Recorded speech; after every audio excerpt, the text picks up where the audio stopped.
Welcome to another Friday morning live webinar for the IELTS exam, where you'll find out everything you need to know for success on the IELTS exam and get the score you need.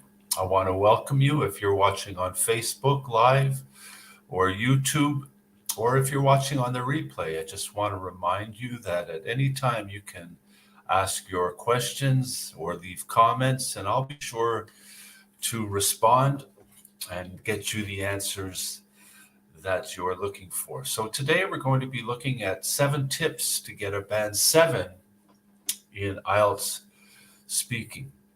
And this lesson has been designed so that you know exactly what the examiner is looking for. And I'm going to share the criteria and my best 7 tips for making sure you meet this criteria and get the score that you need. So let's get started. And we'll take a look, first of all, at the 4 criteria.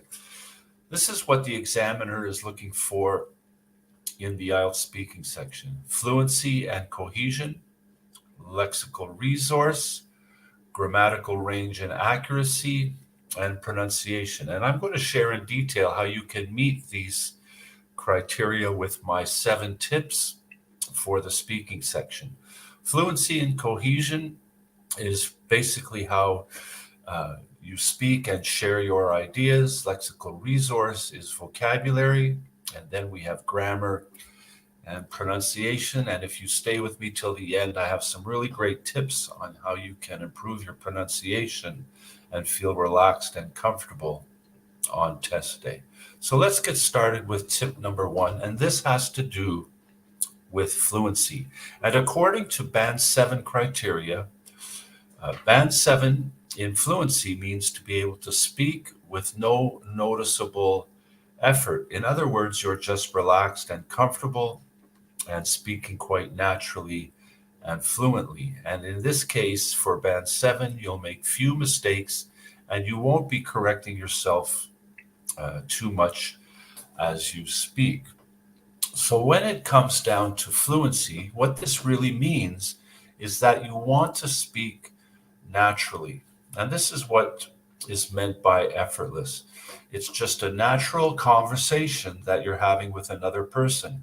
And while it may be nerve-wracking to meet an examiner and know that they're evaluating you, the best thing is just to see it as a conversation like you would have with a friend of yours or a family member or a colleague at work. It's just a natural ability to speak, and you'll want to do this at a good pace. So fluency is not speaking quickly. It's speaking at the right pace in a relaxed and informal manner. And it's being able to speak in such a way as that you do feel confident and comfortable with the language that you're using. And throughout the speaking test, what's really the most important thing is just to clearly communicate. So fluency is all of these things: speaking naturally at a good pace, but also just speaking with clarity and making your thoughts and ideas known. And this is what leads to coherence, because this is what coherence is. According to Band 7, it means to have a good flow of ideas and to be flexible in sharing these ideas. So the most important thing to remember about coherence is that you're sharing your ideas and your thoughts and your feelings. So there's nothing artificial about it. You're not sharing somebody else's ideas. You're not sharing what you think, the ideas that will seem good to the examiner. You're just sharing your ideas, and there are no right or wrong ideas or thoughts or feelings, because they're yours. They belong to you. And so as you share them, realize that you're not being judged on what your ideas are.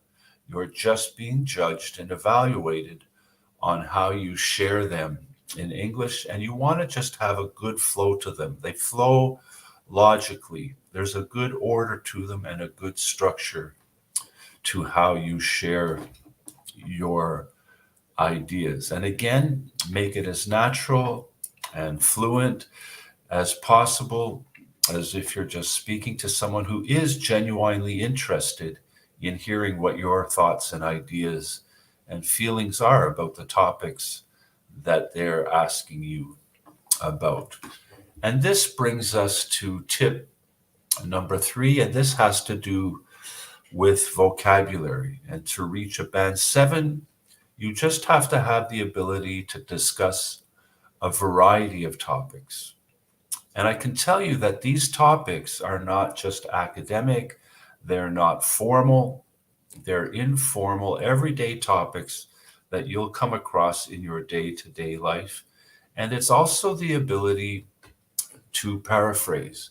So let me just tell you about paraphrasing, because this is so important when it comes to vocabulary. There will be times that may arise where you just can't think of the right word to say. It might be on the tip of your tongue, but for some reason, you just can't think of that exact word that you want to use. So paraphrasing is the ability to use 2 or 3 words or a phrase to replace that one word that you can't think of. So don't panic or get worried if you can't think of the exact word or the best word. Just use a phrase or 2 or 3 words that will get that idea across.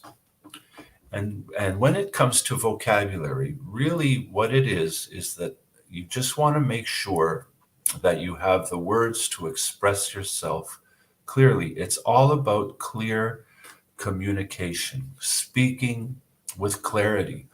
And the type of vocabulary that you'll need, again, is not academic or fancy words. So don't prepare for the IELTS exam by trying to memorize academic word lists and have a set of fancy words that you can insert and hopefully use effectively. The vocabulary is about everyday topics: work, study, art, hometown, family, birthdays, computers, diet, what you do in your free time and with your friends. These are the most common topics that will come up in the speaking section of the IELTS exam. So again, don't go looking for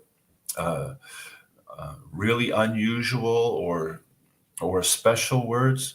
You will want to use some words that aren't the most common words, but again, they don't have to be unusual or fancy words. They're just words that you use in your everyday language quite naturally and a part of your everyday experience, and use these words to express yourself clearly. If you're looking for more tips on how you can develop your vocabulary specifically for speaking and the IELTS exam, I've included a link to a great video I have that includes a 5-day plan for improving your vocabulary and help you get this band 7 score that you may be looking for in the IELTS exam.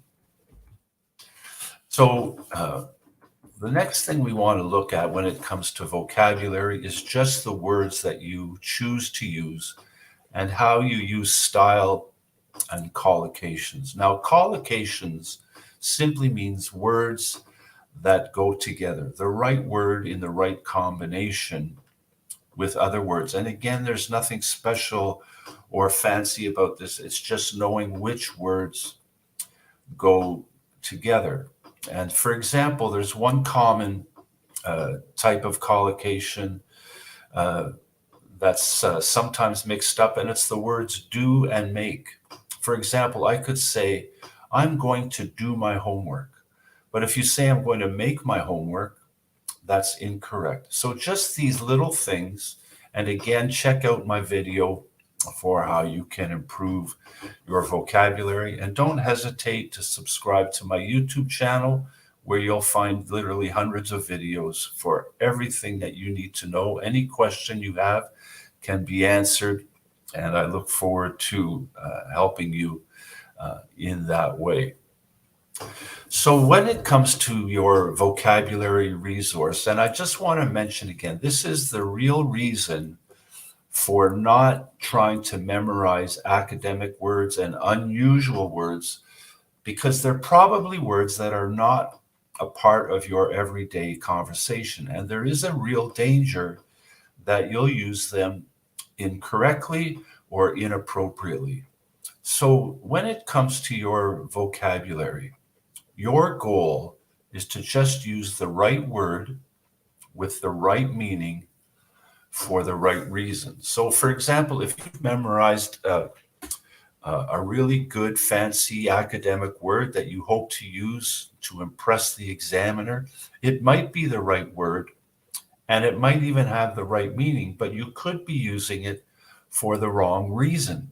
And this is where you'll lose marks and you won't get that band 7 score that you are looking for. So let's just recap what we've been thinking about. You want to speak naturally and fluently, and the way to do this is to be comfortable and confident with the language you're using. So whether it's with fluency or cohesion and sharing your ideas and thoughts or your vocabulary, just make sure that you're using the right words with the right meaning for the right reason, and this will go a long way to helping you get the score that you need.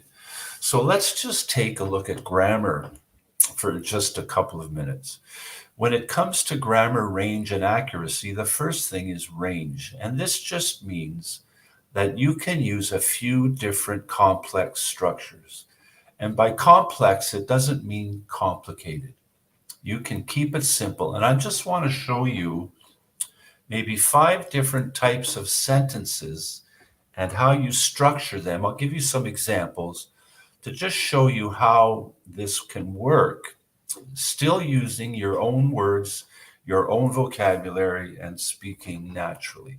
So there's basically 5 types of sentences that I'd like to demonstrate for you: simple, compound, complex, compound complex, and we'll throw in a conditional as well. So let's start with simple.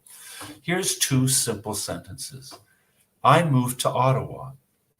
It's a beautiful city. I've used a simple past sentence. I've used a simple present sentence as far as verb tenses go. But these are simple sentences in the fact that they have one subject, one verb, and one idea. I moved to Ottawa. It's a beautiful city. But let's say I just want to say this in a little different way and use a compound sentence. So I'll join these 2 sentences together. I moved to Ottawa, which is a beautiful city. I've said exactly the same thing, but I've just showed a wider range of my grammar ability by using a compound sentence instead of 2 simple sentences. And let's say I want to use a complex sentence. A complex sentence is when we add a phrase to a clause or a simple sentence. A few months ago, I moved to Ottawa. So I have a phrase a few months ago, and I've just joined it to a simple sentence. Let's go on to another type of sentence, which is complex compound. And you can see there's nothing complicated or more difficult about this. It's just using a different structure to say the same thing. A few months ago, I moved to Ottawa, which is a beautiful city. And if I want to discuss a possible situation or a hypothetical situation or talk about the future, I may want to use a conditional sentence, and it could look something like this. If I were looking for a new home, I would move to Ottawa. So you can see these, again, are not complicated. They're simply using a variety and range of grammatical structures. And then we can move on to accuracy. This is another thing that the examiner is looking for when it comes to grammar. And to reach a band 7, you simply have to have frequent error-free sentences. And for a band 7, it doesn't mean that every sentence is going to be perfect. It just means that you're going to have more error-free and correct sentences than incorrect ones. And so you'll want to make just very few grammatical mistakes. And when it comes to grammar accuracy, it means to just use the tenses correctly, to be able to use a negative form of a sentence, and also to be aware of prepositions. Prepositions are these little words that can make a big difference. So let me just show you a few examples of when it comes to accuracy and grammar and using various tenses and negatives and prepositions. So let's go back to one of those sentences that we just looked at. A few months ago, I moved to Ottawa, which is a beautiful city. So you can see that I've used simple past and simple present together in the same sentence. So I'm just showing my ability to use different tenses, even in the same sentence. And I can say the same thing and use different grammar tenses. I have been living in Ottawa for a few months, and it's a beautiful city. So now I've connected the past with the present by using present perfect continuous, and I've joined it with simple present. Again, it's not too complicated and it's not too difficult. And one more example where I'm going to put in a negative, where I can say, I didn't move to Ottawa until a few months ago, and I've discovered that it's a beautiful city, adding in some present perfect and simple present. And I've also used my prepositions correctly. For example, if I say I say I moved to Ottawa. If I say I've been living, I say I've been living in Ottawa. I didn't move to Ottawa, and I've discovered that it's a beautiful city. So these little prepositions can also display your accuracy in grammar. And now I want to finish up with pronunciation, because this is something that I get asked about so much, and it seems to be a common worry when it comes to speaking, because of worrying about whether your pronunciation is at a high enough level and suitable for speaking in English. But the key thing about pronunciation is, first of all, it's again goes back to clarity. Can the examiner understand what you're saying? You just want to be able to speak and pronounce your words in such a way that you're understood clearly. And this means that your accent has a minimal effect. So notice it doesn't say that you want to have no accent. It doesn't say that you want to have a British or Canadian, Australian, or American accent.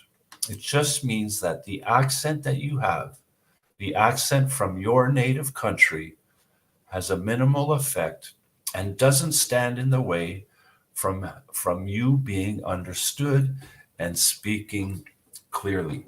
Your accent is who you are. Don't try to get rid of your accent. Just work mostly on being understood. I'm going to give you a couple of great tips for pronunciation in just a moment, but let's just say to be really clear and understand what having good pronunciation means, it's that you're easily understood and that you speak with clarity. So how can you do this, and how can you accomplish this in speaking? Let me give you my 3 best tips for having good pronunciation. First of all, when it comes to communicating and speaking and having a conversation, even before you get worried about the noise or the sound that's coming out of your mouth, realize that there are a lot of things that can help you to be clearly understood. First of all, don't be afraid to make eye contact with the examiners. You're in a face-to-face conversation with the examiner. So make contact and have body language that suggests that you're really interested in speaking clearly. So don't slouch or lean back, lean forward and be engaged, and let your posture and your body language show that you're interested in having this conversation. And probably the most important thing to help you feel confident and comfortable, to feel relaxed and reduce some of the stress, the most important thing that you can do when it comes to pronunciation is to smile. First of all, smiling will help you feel relaxed. A smile on your face helps to calm you down and feel more comfortable. But also, smiling relaxes your face. It literally relaxes the muscles and puts your facial muscles and your speaking muscles in a relaxed state so that you actually do speak more clearly and pronounce things more clearly. So smile because you know exactly what the examiner is looking for and how to get a Band 7 score in IELTS speaking. I hope you found this helpful. Don't hesitate to subscribe to this YouTube channel. Check out the next video on my 5-day plan for improving your vocabulary and your English skills. And as a special offer, I have a free IELTS preparation checklist so that if you're just starting out on your IELTS preparation journey, make sure that you get that checklist so that you get started on the right foot. And I want to wish you all the best in your preparation on your journey towards the IELTS exam.